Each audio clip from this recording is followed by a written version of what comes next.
Voltamos com o Jogo do Poder, hoje recebendo a deputada Jandira Fegali, do PCdoB, contando com a participação do jornalista Walter Diogo.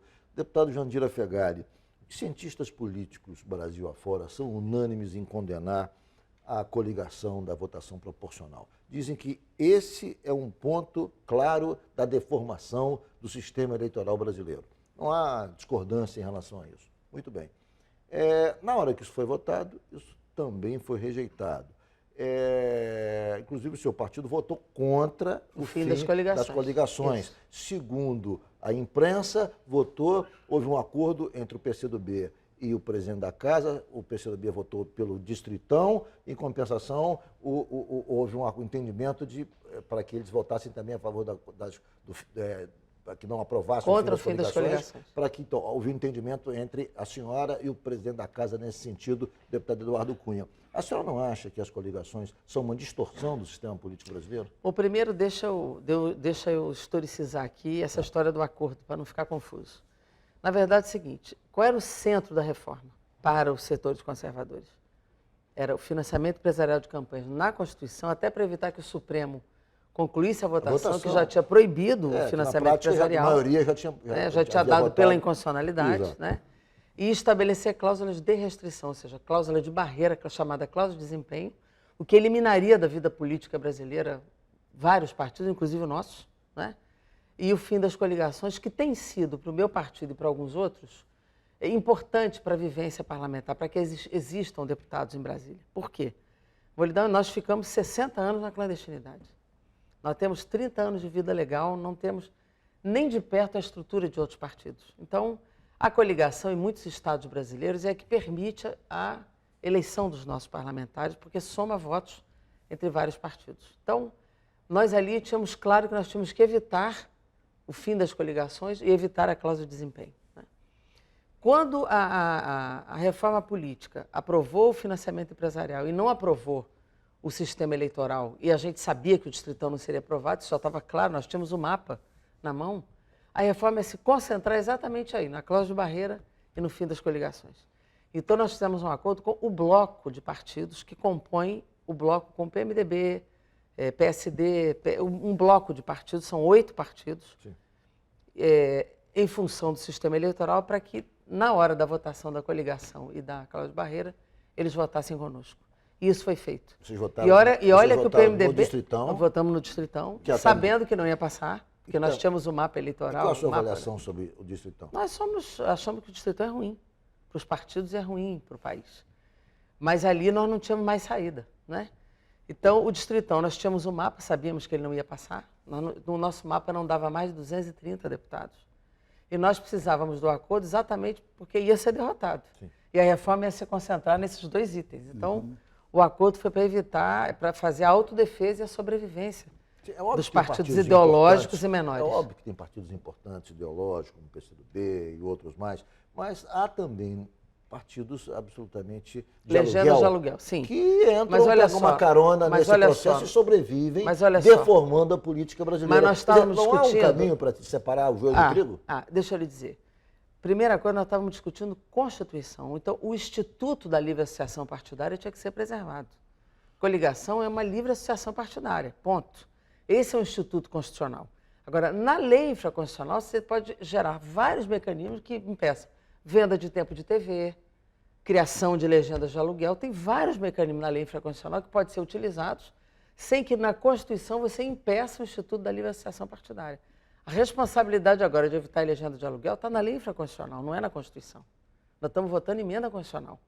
E, além disso, a sociedade tinha que evoluir na sua consciência também. Isso é um processo cultural, né? As pessoas se elegem, você não pode impedir que ela chegue no Congresso. Há disposição no Congresso de fazer uma lei infraconstitucional visando corrigir essas distorções? Nós temos essa disposição. É uma questão que está sendo usada nesse momento em que se discute isso do ponto de vista constitucional, se usa esse argumento, depois se esquece disso. Não, mas aí eu lhe digo, a maioria que votou pelo fim das coligações, boa parte topa mexer na lei infraconstitucional. E com recurso, deputada, porque o fundo deixou o seu partido milionário, né?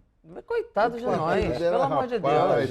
Imagina. O fundo partidário, é proporcional ao número de votos. E aí, será que a gente consegue mudar isso com relação aos partidos menores? Só para esclarecer, o fundo partidário é um dinheiro orçamentário para a estrutura partidária e democrática do Brasil. É correto ele existir. A senhora achou correto aumentar o fundo partidário para 800 milhões? Eu achei correto. Pulou de 200 para 800? Achei correto. Tem 70 milhões, você acha que ela ia zangar? Não, imagina, não, peraí. Não tem? Vamos tratar isso no bom nível e no respeito.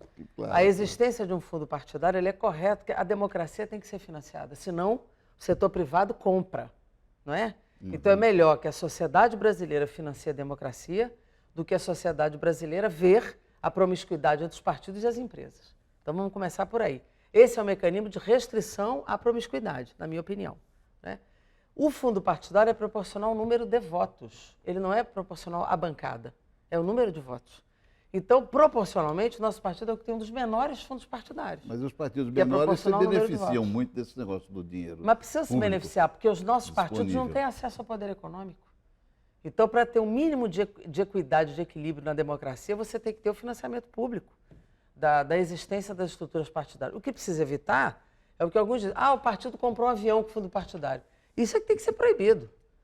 O dinheiro tem que ser utilizado para a estrita ação partidária, da manutenção das suas estruturas, para a manutenção do seu tempo de televisão, para a manutenção do acesso aos mecanismos de comunicação. Fundo partidário é para isto.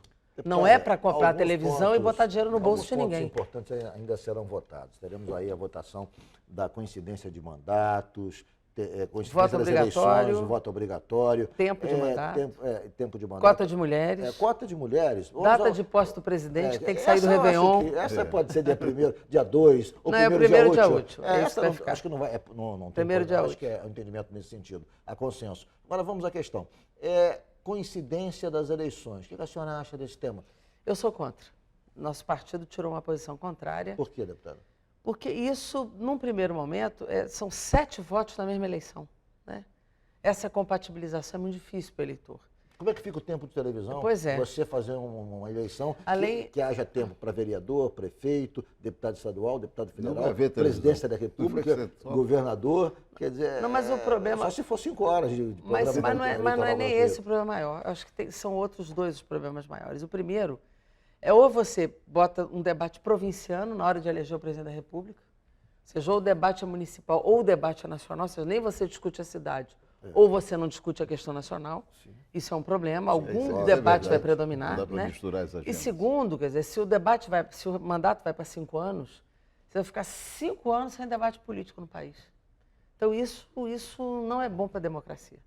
Então, apesar de ser confortável não ter eleição a cada 2 anos para os partidos, apesar de ser confortável para gastar menos recursos, para baratear o uso de dinheiro em campanha eleitoral, por outro lado, do ponto de vista político, é um problema político, assim, você ter a coincidência de temas e ter 5 anos, 4 anos, sem nenhum tipo de debate político na sociedade. Então, nesse momento da democracia brasileira jovem, muito jovem, nós achamos que não é bom a coincidência de eleições. A senhora que é uma das poucas mulheres parlamentares brasileiras, como é que a senhora vê a questão da cota de 30% para mulheres nas eleições, que também me parece que não há muito entendimento de se aprovar. Pelo menos eu não vejo nos indicadores assim, que nós temos notícia, a partir da imprensa, um consenso ou algo que se aproxime disso para levar à frente a ideia da cota feminina. Ricardo, eu acrescentaria uma coisa. Não há uma grande mobilização nos partidos pelo aumento do número de candidatos.